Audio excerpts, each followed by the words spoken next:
All right, well, when we were having technical difficulties, I was kind of happy that I wasn't going to have to come right after Richard Saul Warman, and then we fixed that, and we got to see him, and then I realized my whole talk was on the digestive process of the sperm whale, so now I don't know what I'm going to do. But we'll just, we'll move through this and see what happens. All right, make sure my slides were possible. So, good morning. Again, thank you guys for coming here. This has been an informative day so far, and I think it's going to get even better as we move through the day and into the workshops. But like Amy said, my name is Rob Vanasco, and I work in product development at PSCU over in St. Petersburg. And I've kind of made it my mission over the last year to learn how I can better understand the credit unions that we serve and their members, so that we can create products that our credit unions will want, that their members will use, that will keep us competitive in the marketplace, and maybe even make us a little bit of money as well. So today, I want to talk to you about designing solutions that keep your users at the forefront. I know there's a lot of people that practice UX here, and so this will probably be a bit of just a reminder for you of maybe the importance of personas. And if you're new to UX, if you're just getting into the field, this will be a good little introduction for you to personas and where they came from. So, people. They seem to be everywhere these days. Wherever I go around Tampa Bay, I see people. I see people driving, shopping, I see people eating, working, playing, and so on. And so, all of these people, they all have their own stories, right? Everybody in this room, we all have our own stories. We have different backgrounds, different struggles, different victories, different things about us. We have different goals and different motivations. And it's these goals that kind of drive our daily activity. Our goals define what kind of car we drive or don't drive, the foods that we eat or don't eat. They can define all kinds of our daily activities, the technology that we use, the people that we come into contact with, and these types of things. So our goals really define the interfaces that we use each day. And so when we come into contact with tasks or activities that frustrate or annoy us, those things that cause that cognitive friction, it causes us to stop and we have to ask ourselves, why does it have to be this way? And so we don't want to be made to feel stupid, right? We don't want our technology to make us feel stupid. We don't want our cities to make us feel stupid. And we certainly don't want to feel like we live in a city filled with stupid people. But poor design and unthoughtful planning can lead to just such issues. So when cities are planned by committees of people that don't use those cities on a regular basis, it shows. When our transit system are designed by statistics and budgets, we run into all kinds of frustrations, confusion, and literally roadblocks. So in the early 90s, this guy, Alan Cooper, came up with this idea of goal-directed design. And it wasn't like an earth-shattering idea or anything. It was actually a pretty simple idea of taking the question of what do people want or what do people need and answering it with, let's go find out. So he wrote this book called Inmates Are Running the Asylum in the early mid-90s. And in it, he kind of described a lot of his frustration with various types of interfaces. And he reveals that a lot of the software that we use is designed by people with much different motivations and goals than the people that end up using that software. And then he goes into his explanation of how to solve that problem.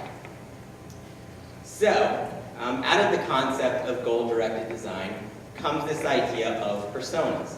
Personas are fictional characters we can use to aid in designing solutions to all kinds of problems. Personas help us to focus our thinking, and they give us the opportunity to stop trying to come up with solutions and start trying to understand the people that are going to use those solutions. So personas define goals and behaviors. They identify wants and needs. They are fictional, but they feel real. So through careful examination, personas identify patterns in behavior and introduce the idea of empathy. So empathy is our ability to set aside our thoughts and our feelings so that we can try to understand the thoughts and feelings of another person.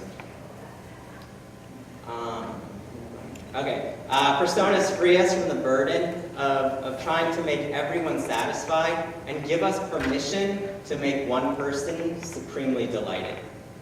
If we can make one persona happy and accommodate for the others, then we can create a loyal user or a customer. So loyal users, or delighted users I should say, they are really out there and they're spreading the word about a good experience they had with the solution that they came into contact with an interface that they came into contact with. And then those loyal users, they're out there really driving your marketing efforts. They're selling stuff for you. They're the reason why people who just want to check their email and surf the web will spend $1,500 on a laptop and then buy the matching tablet and smartphone to go along with it. But why else should we design for just one person? So there's this idea of the roll-around suitcase. And this came out of a pilot's desire to be able to travel between planes more quickly. So he added wheels onto the bottom of his luggage, and boom, now we have this de facto luggage that everybody uses. And then the Post-it note was one guy's desire to have a bookmark that wouldn't fall out of his hymnal when he was singing in the church choir. And so he took a failed adhesive and turned it into an office necessity. And if you work in UX, it's probably a necessity of yours as well. So then how do we go about creating personas? Where am I at? Okay. We'll get there. But when we narrow our design to fit a small spectrum of the population, we can create products and processes that make people say, well, somebody put a lot of thought into this.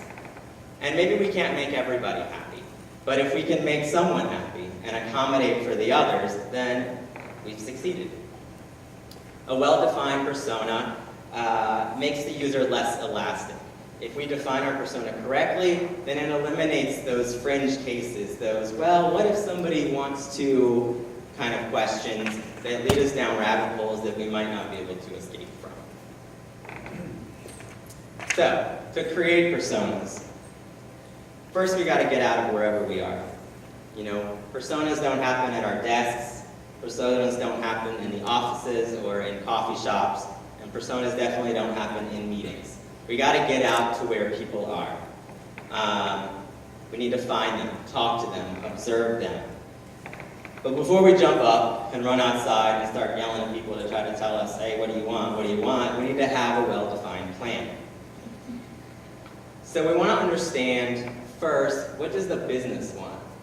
We need to understand who our business is, who our stakeholders are, what their objectives are, what solutions they might already have in place. We want to know what their hopes and dreams are. Why are they even in business? What are they trying to accomplish? And then what constraints we might run into in the process. And so this will give us our boundaries. And then we want to start planning out how to find the behaviors, objectives, stories, and pain points of our users. And so then you're going to be setting up your interview questions and really thinking through the whole observation and interview process. And so the goal of this whole thing from Cooper is to kind of come up with these two statements that define the business goals and the user needs. All right, so maybe for our purposes today, we're going to be talking in our workshops this afternoon a little bit about transportation. So we could have a business goal that says we are going to provide a wide bike path in order to promote alternate forms of transportation and reduce congestion on our streets and highways for the city of Tampa. And then maybe for our user needs, we could say we're going to provide a wide bike path in order to promote safety and healthy living for the citizens of Tampa, as an example. So then once we have our plan, we head out. We observe people. We watch them ride their bike down city streets, through parks, and around downtown. We note how they interact with cars on the streets and with pedestrians on the sidewalks. We observe those little things they do and how the simple task of riding a bike can be made exponentially more difficult by the surrounding environment. And then we talk to them, ask them about their experience, What do they like about riding around? What do they don't like? What do they dislike? Why don't they drive a car? These types of questions.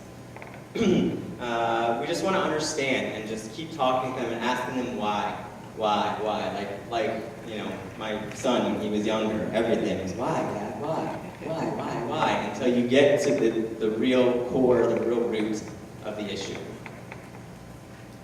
So to build a better understanding of our goals and behaviors, you know, we want to hear their stories. You know, people love to talk about their personal experience, their personal stories. If we can get somebody talking about an experience that they've had, then we can start to extract tasks, behaviors, goals, motivations, things like that. So then we have to take all this data and we have to synthesize it.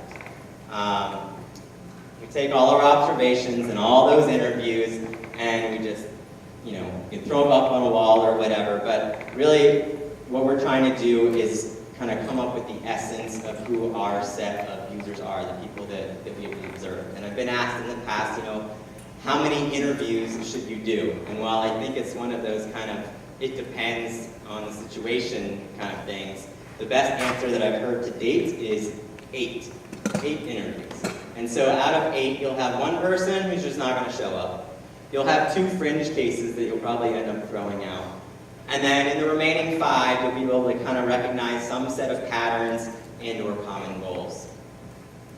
So then you take all that info, you throw it up on the wall where you can kind of look at it from a distance or at a high level, and you start to kind of parse it out. What are the commonalities? What are the common tasks, the common behaviors, the common goals, and things like that. And then once you've gone through the exercise, you'll start to have this. And then you'll start defining what characteristics make up these different things. And then it's time to bring it to life. So here's an example of a persona, right? Here's a guy. He's got a name. His name's Bobby. And Bobby has his own story.